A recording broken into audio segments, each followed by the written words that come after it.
বিএনপির একজন আছে, তাকে সামনে রেখেই বলছে বিএনপি দেশ চালিয়েছে, বিএনপির সময় দুর্নীতি হয়েছে, বিএনপির সময় মানুষ প্রত্যাশা পূরণ করতে পারে নাই, বিএনপির প্রতি মানুষের ক্ষোভ আছে, মানুষ চেয়েছিল বিএনপি আওয়ামী লীগের বাইরে একটা নতুন কিছু আসুক, যারা কিনা দেশটাকে কোনো কিছুই থাকবে না, কোনো কিছুই থাকবে না। সেইখানে আপনি 1.5 দিনের উপদেষ্টা হয়ে আপনারা যে ধান্দাবাজি শুরু করছেন, আপনাদেরকে মানুষ মনে হয় যে বিএনপির চাইতে ইতে জায়গা দিবে, বিএনপির উপরে নিয়ে জায়গা দিবে। আমি বারবার অপোজ করতেছি, আমরা সরকারের কোনো পার্ট না।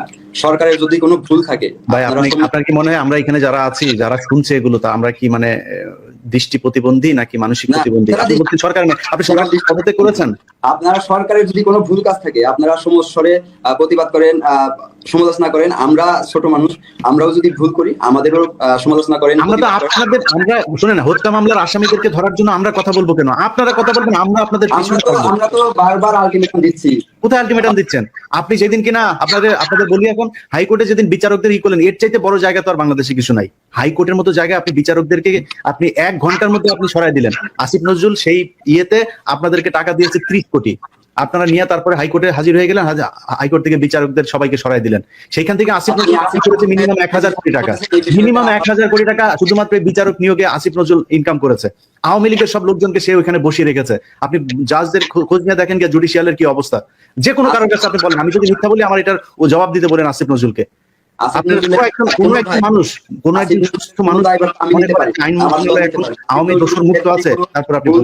দুর্নীতি করে থাকে, এটার এভিডেন্স সহকারে আপনারা এখন জান না কেন? আপনি সময় টিভিতে খুনির আসামি, আপনি আইন মন্ত্রণালয়ে মাসুমের বিরুদ্ধে জান নাই কেন? আর আসিফ নজরুল বললো আর আপনারা মব নিয়ে চলে গেলেন, হাইকোর্টে যা বিচারকদের অপসারণ করে দিলেন, ছুটিতে পাঠিয়ে দিলেন। এখন জান না কেন? মাসুমের সবাইকে জান না কেন? আসিফ নজরুলের সাথে প্রথম আলোর ব্যাপারে আপনার কি কোনো সন্দেহ আছে যে প্রথম আলো এই দেশে ইসলামী জঙ্গি রাষ্ট্র হিসাবে প্রতিষ্ঠা করতে চায়? এটা পৃথিবীর কাছে জানাচ্ছে, এই ব্যাপারে কোনো সন্দেহ আছে নাকি আপনার? আপনি তার এখানে গেলেন কেন? ভাই আপনি তো এনসিপি, আমি তো আপনাকে এনসিপি হিসাবে কথা বলছি, আপনি না বললে তো হবে না। আপনার আসিফ গেল, আপনার কি মনে হয় জনগণ বুঝে না? আসিফ তো সরকারের প্রতিনিধি হিসেবে গেছে। আপনাদেরও সে কি বিএনপি হিসাবে গেছে? আমরা সরকারের কেউ না। যদি সরকার কোনো ভুল করে তাহলে সেটা একান্তই সরকারের দায়। আপনি তো ভাই হাস্যকর কথাবার্তা বলছেন, এটা নিয়ে আপনার সাথে আমি করি না, তর্ক করতে চাই না, এটা তর্ক করার জন্য বলি নাই ভাই। এখনো বলি, এখনো আপনাদেরকে সময় দিতে চাই। যদি আসলেই মনে করেন রাস্তাঘাটে ঠিক মতো বের হইতে চান, সম্মান নিয়ে হাঁটতে চান, দেশে থাকতে চান, আপনাদেরকে জনগণের পাশে থাকতে হবে। জনগণের পাশে যদি না থাকেন, কালকে আমি আপনাদের বলে রাখলাম, ভবিষ্যৎবাণী করে রাখলাম, আপনি দেশে থাকতে পারবেন। আপনার এই এনসিপির যারা উপরে আছে তারা দেশে থাকতে পারবে না। এরা কালকে ছাত্রদল পেটাবে, ছাত্র শিবির পেটাবে, যেখানে যায় সেখানে পেটানি খাবে। আমি আপনার ভবিষ্যৎবাণী দিয়ে রাখলাম। অতএব যেটা করা লাগবে ভাই, 200 টাকায় ঠিক হন, তাদের টাকা পয়সার হিসাব করেন। আজকেও আমরা আওয়ামী লীগের নিষিদ্ধের বিষয়ে আমরা বিক্ষোভ মিছিল করেছি। আজকে কেন 8 মাস পরে আজকে কেন আপনারা এটা বিক্ষোভ মিছিল করলেন? আমরা প্রথম দিক থেকেই বলে আসতেছি, আমাদের প্রথম দিক থেকে আপনারা বলে আসেন না। প্রথম দিকে আপনাদের কোনো কর্মসূচি ছিল না, আপনারা লুটপাট নিয়ে ব্যস্ত ছিলেন। এনসিপির যারা উপরে বসায় দিয়েছেন তারা লুটপাট নিয়ে ব্যস্ত ছিল, বিভিন্ন জায়গায় তদবির বাণিজ্য এগুলো করছিলেন। আসিফ নজরুলের পেছনে পেছনে ঘুরেছেন, প্রথম আলোর বই লিখেছেন, প্রথম আলোর প্রকাশনা থেকে বই বের করেছেন, এগুলো করেছেন আপনারা। তো এগুলো করে বাংলাদেশে টিকতে পারবে না। যদি মনে করেন যে সোশ্যাল মিডিয়া কোনো কিছুই না, এরকম না বিষয় না। আসিফ নজরুল এখনো ক্ষমতায় আছে কিন্তু পোস্ট করতে পারে না, বুঝেন না? পরিস্থিতি কিন্তু ভালো নয় আপনাদের জন্য। সো আপনাদেরকে ভাই জনগণের দিকে চিন্তা করতে, মানুষের পক্ষে আপনাদেরকে থাকতে হবে। আপনি ঠিক আছে, সেই টাকা আপনাদের হয় না। এখন 2 দিন আগে হয়তো পোস্ট দিয়েছিলেন যে এরকম দুর্নীতি হচ্ছে। হ্যাঁ, তো আমি চাই আপনি যদি কোনো পোস্ট দেন সেক্ষেত্রে আপনি প্রমাণ সহকারে পোস্ট দিবেন, তাহলে আমাদের বিশ্বাসযোগ্যতা অর্জন হবে। প্রমাণ ছাড়া কোনো কিছুতে অভিযোগ করা আপনি যেহেতু দেশব্যাপী পরিচিত, আপনার কাছ থেকে যাতে এটা আশা করে না।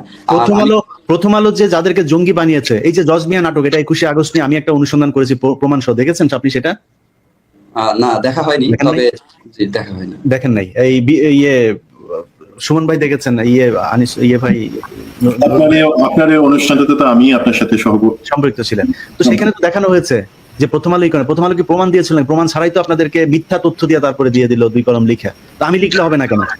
বাংলাদেশ সেনাবাহিনীর অফিসারদেরকে, বাংলাদেশ সেনাবাহিনীর কমান্ডোদেরকে জঙ্গি বানানো সিটিটিসির সাথে প্রমাণ নেই আমার কাছে। আমি প্রমাণ দিতে পারবো। প্রথম আলো লিখেছে যে মেজর জিয়ার বাবা বলেছে যে সে হচ্ছে গিয়ে জঙ্গি, আমরা তার সাথে, সে ছোটবেলা থেকেই নাকি সে এরকম উগ্রপন্থায় বিশ্বাসী ছিল। প্রথম আলো যদি আপনার দেশ বিরোধী হয় তাহলে বিএনপি, জামাত সহ যত বড় দল আছে তারা এখন পর্যন্ত কেন প্রথম আলোর বিরুদ্ধে কোনো কথা বলতেছে না? সেটা তো তাদের ব্যাপার, সেখানে যারা গিয়েছে। শোনেন, আমি আজকে এই কেন্দ্রীয় ছাত্র দলের আপনার জয়েন্ট সেক্রেটারিকে নিয়ে আমি এখানে শো করছি। আপনি কি জানেন যে আমি মির্জা ফখরুলের ব্যাপারে 0 টলারেন্স আছে? কেন আছে জানেন? কারণ সে গিয়েছিল। শিমুল ভাই যাক, কালকে আমি দেখি না ওনার প্রথম আলোর কোনো জায়গায় মাখামাখিতে। আমি তো ওনার বিরুদ্ধে। তারেক রহমানকে যাইতে বলেন না। আমি ওপেনে বলে গেলাম, তারেক রহমানকে আইসা যাইতে পারেন প্রথম আলোর অফিসে, তারপরের দিন থেকে দেখেন না গোষ্ঠী শুধু উদ্ধার করে ছেড়ে দেব। ইলিয়াস আপনার সাহেব, দল গিয়েছে 2 দিন আগে, আপনার দল গিয়েছে, সেখানে যায় তারপরে আপনারা করেছেন কেন? আপনার কাছে একটি অনুরোধ থাকবে, আপনার অনেকগুলো অভিযোগ আমরা দেখেছি, আপনি আমাদের সিনিয়র নেতৃবৃন্দ যারা আছে তাদেরকে একদিন নিয়ে আসেন, নিয়ে আসেন, জবাবদিহি করেন। পাশাপাশি নেতৃবৃন্দরে আবু সাইদের ভাই পায় না, আমি কোথেকে পাবো বলেন? আবু সাইদের ভাইকে আপনাদের অনেক ব্যস্ত ভাই, মসজিদ মাদ্রাসা এবং যারা আছেন, আমি ছোট্ট একটা জিনিস বলি, সেটা হচ্ছে আমরা কিন্তু এখানে তর্ক করবার জন্য আসিনি। এবং আমি প্রথমে বলছি যে আমি যদি আজকে সেনাবাহিনীর বিরুদ্ধে কথা বলি, আমি যদি আজকে এই যে কোনো রাজনৈতিক দলের অনিয়মের কথা বলি, সেটা কিন্তু আমি তাদেরকে হার্টের, হৃদয়ের কাছে রাখি বলেই বলি যে আমার কাছে মনে হয় তাদের কাছে আমার প্রত্যাশাটা অনেক বড়। আমি যদি একটা অনিয়ম ধরাই দিই, মানে হচ্ছে আমি চাই তুমি একটা আদর্শ দল হিসেবে জনগণের প্রত্যাশার জায়গায় আজকে আসছো, এত রক্তের বিনিময়। সুতরাং আমরা সমালোচনা তাকেই করবো যাকে আমরা শুদ্ধ হিসেবে দেখতে চাই। প্লিজ আমাদের আজকের বক্তব্য, আজকের আলোচনা মনে হয় এই লাইনেই থাকা উচিত। জি সুমন ভাই, আমি আপনাকে সবার সাথে একটা জিনিস শেয়ার করে অনুষ্ঠানটা শেষ করি। আপনি যেটা বললেন ইসমাইল ভাই, যে আপনাদের কেন্দ্রীয় নেতৃবৃন্দ, আমাদের কয়েকদিন আগে আপনাদের সাথে একটা মিটিং, ভার্চুয়াল একটা মিটিং হয়েছিল, সেখানে আমরা কথা বলছিলাম, হাসনাতের সাথে কথা বলেছি, সাজিসের সাথে কথা বলেছি, নাহিদের সাথেও একটা ছিল, সেটাতে আমি যোগ দেই নাই।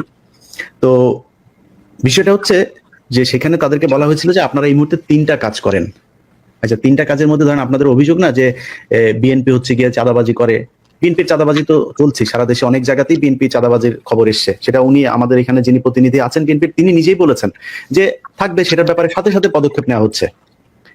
তারেক রহমান লন্ডন থেকে সেই খবর সাথে সাথে সেটার ব্যাপারে তার কাছে কোনো অভিযোগ যদি দেওয়া হয়, সে সাথে সাথে ব্যবস্থা নেয়, এটা আমি নিজে সাক্ষী।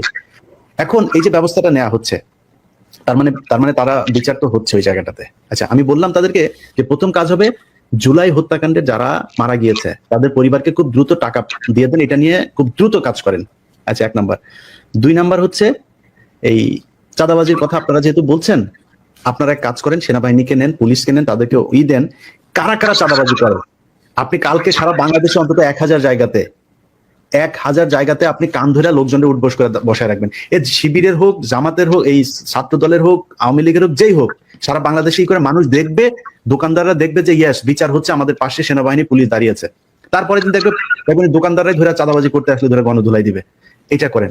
আর আরেকটা কথা বলেছিলাম, প্রবাসী যারা আছে, আপনি জানেন প্রবাসীদের উপরে কি ধরনের, মানে আজকে সে আসিফ নজরুল, আমি এখানে শোতে বসেই দেখছিলাম, সে পোস্ট করেছে 30% ডিসকাউন্ট দেওয়া হয়েছে প্রবাসী লাউঞ্জ, যেটা এয়ারপোর্টে করা হয়েছে, প্রবাসীরা আসলে ওখানে খাবার টাবারের উপরে 30% ডিসকাউন্ট দিয়ে এটা পোস্ট করেছে। অথচ আসিফ নজরুল মালয়েশিয়ার যে সিন্ডিকেট, ওই সিন্ডিকেটের কাছ থেকে সে নিজে অন্তত 500 কোটি, আমি এটা এমন বলতে পারবো কিন্তু কমপক্ষে 500 কোটি টাকার খেলা। সেটা কোন খেলা ওইটা নিয়ে আমি একটা অনুসন্ধান করছি, আপনি তথ্য চেয়েছেন না, তথ্য সহ তারপরে আমি দিচ্ছি। ওটা আসতেছে, ওটা কাজ চলতেছে, আসিফ নজরুল কয়েকটা কাজ করতেছে, এগুলো হচ্ছে। এই হচ্ছে অবস্থা, তারা সেটা করে নাই। আমি তাদেরকে এই কথাটা বলেছিলাম, বিএনপি শিবিরের জামাতের 2 জন আছে, তো আমি তাদের সামনেই বলি আজকে, আমি তাদেরকে বলেছিলাম যে ভাই, আপনারা যদি নাকি জনগণের মন জয় করতে না পারেন, কালকে ছাত্রদল আপনাদেরকে পেটাবে, ছাত্র শিবিরের সাথে বাঁধবেন, তারা পেটাবে, আশপাশের জনগণের পক্ষে কাজ করেন তারা পেটাবে, আর সবার আগে সবচেয়ে পেটানিটা যেটা খাবেন সেটা হচ্ছে আপনার যে সমন্বয়ক আছে তাদের হাতে খাবেন। সেই সমন্বয়কদের হাতে পেটানো খাওয়া কিন্তু শুরু হয়ে গিয়েছে। নাহিদ বরিশালে যা প্রোগ্রাম করে আসতে পারে নাই, এটা হচ্ছে না, শুরু হয়েছে না, আরো দেখবেন সামনে। অতএব আজকে অনুষ্ঠানটা দেখে মনে হয়েছে আমরা বোধহয় এনসিপির বিরুদ্ধে বা ইসমাইল ভাইকে খুব বেশি আক্রমণ করা হয়েছে। ভাই, আপনাদের প্রতি আমাদের সম্মান আছে। 5 তারিখ আপনাদের যে ভূমিকা, এটার জন্য আপনাদেরকে সারা জীবন রেসপেক্ট করতে চেয়েছিলাম, কিন্তু যখন প্রথম আলোর অফিসে যায় আপনারা প্রথম হাতে বই প্রকাশনা করেন, এরপরে আর আমরা স্থির থাকতে পারি নাই। যে প্রমাণ চাচ্ছেন সেই প্রমাণও চলে আসবে, প্রমাণ সহ অনেক কিছু আসবে, অপেক্ষা করেন। আর যদি ভালো হয়ে যান, আপনাদের পাশেই থাকবো। বিএনপি জামাত আমারে টাকা পয়সা দিয়ে কিনেও নাই, কিনতেও পারবে না। যদি ভালো কাজ করেন, যেই দল করবে, আর যেই আওয়ামী লীগ এবং ইন্ডিয়ার ব্যাপারে যাদের সংশ্লিষ্টতা থাকবে, সে যেই যত বড় কিছু হোক, আশপাশেও যাব না।